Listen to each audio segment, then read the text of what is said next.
or by actually bending time and space in the fictional reality of the story. This level of complexity, both in the stories themselves and in the storytelling, creates a potential problem. It's possible the audience might have difficulty understanding what's going on. One way to deal with this issue is by using visual storytelling devices to help the audience understand the concept. Nolan does this in Inception's opening.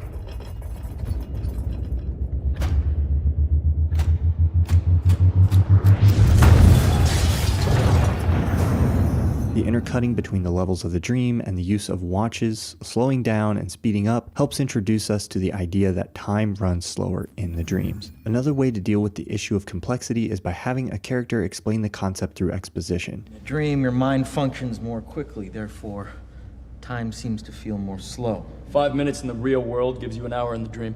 Christopher Nolan utilizes both frequently. While I think visual storytelling that helps us understand a concept is usually more satisfying for a viewer, we all know the old adage, show don't tell, showing is more complicated and difficult than telling, and almost every film uses exposition to some degree. The key is to only use it when necessary and to hide it when you do use it.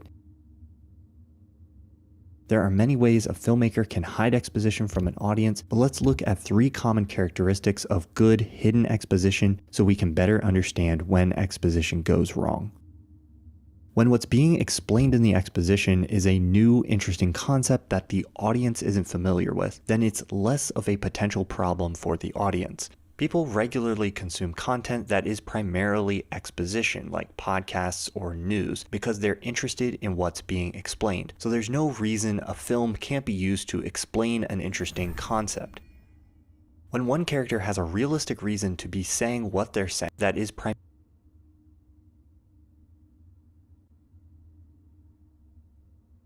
exposition is a new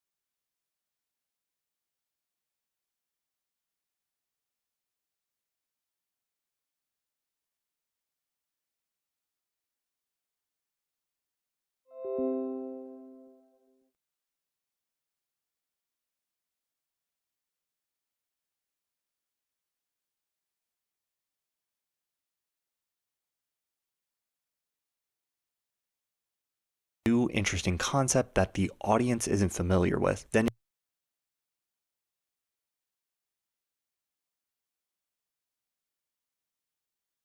it's less of a potential problem for the audience. People regularly consume content that is primarily exposition, like podcasts or news, because they're interested in what's being explained. So there's no reason a film can't be used to explain an interesting concept. When one character has a realistic reason to be saying what they're saying to another character, the exposition feels more natural and believable. In Inception, it makes sense that Cobb is explaining how various parts of the dream worlds work to Ariadne. You can literally talk to my subconscious. That's one of the ways we extract information. Because she doesn't know anything about those worlds. In Tenet, when this woman is explaining inversion to the protagonist, one of these bullets is like us, traveling forwards through time. The other one's going backwards. It makes sense because he has no idea what it is, and she's someone who's been studying it. Nolan often uses what screenwriting educator Blake Snyder calls the Pope in the Pool method of exposition. By setting exposition during other interesting events, it helps keep the audience occupied with interesting settings and situations while exposition is being fed to the audience. It's an Indian Air Force drone. Solar cells can power an entire farm. Nolan does this constantly by setting expositional conversations in scenes with movement or activity that is relevant to the exposition. I personally don't think Pope in the Pool is enough on its own to make exposition good. If the exposition isn't motivated or interesting, the audience will still notice it even if Pope in the Pool is being utilized. But if your exposition is motivated and interesting, utilizing this method can help keep it hidden. Nolan doesn't always follow these guidelines though. The 3 films I'm talking about in this video are filled with noticeable exposition. I'll show you how it works. Sometimes we see examples of unmotivated exposition. Here Cooper is an engineer and would already know what a wormhole is.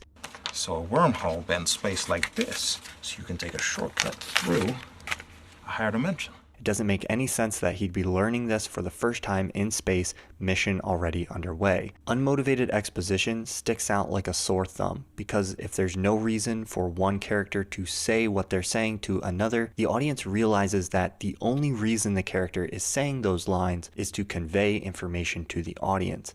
Gravity on that planet will slow our clock compared to Earth's drastically. I bet.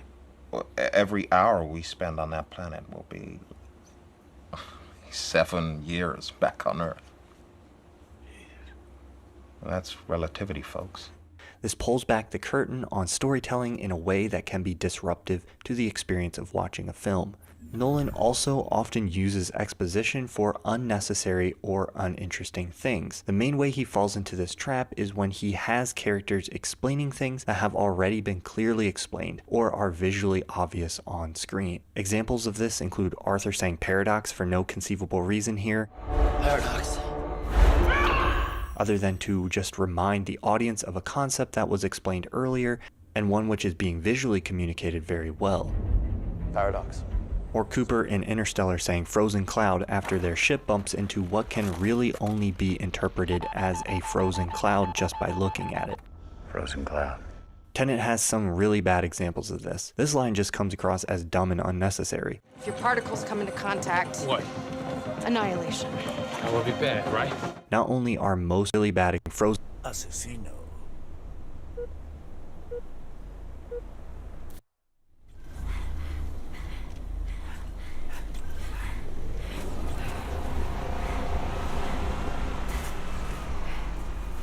Vas en primer lugar.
Doble muerte.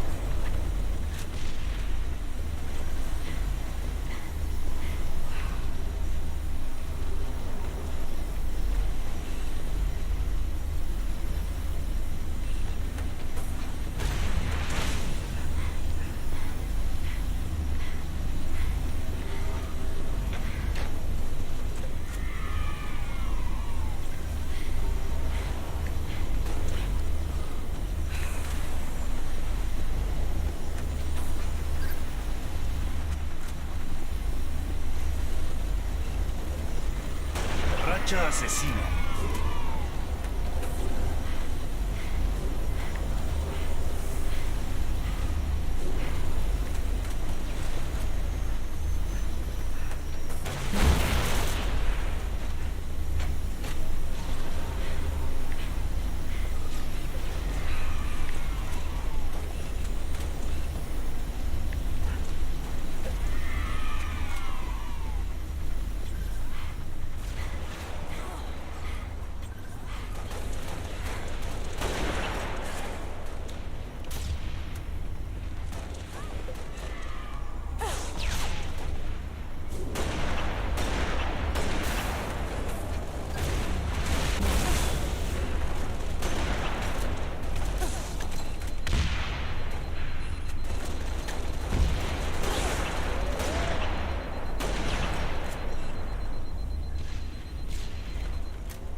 matanza de francotirador. Doble muerte. Frenesí asesino.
Implacable.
Donde pone el ojo, pone la bala.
Quedan 5 minutos.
Fin del juego.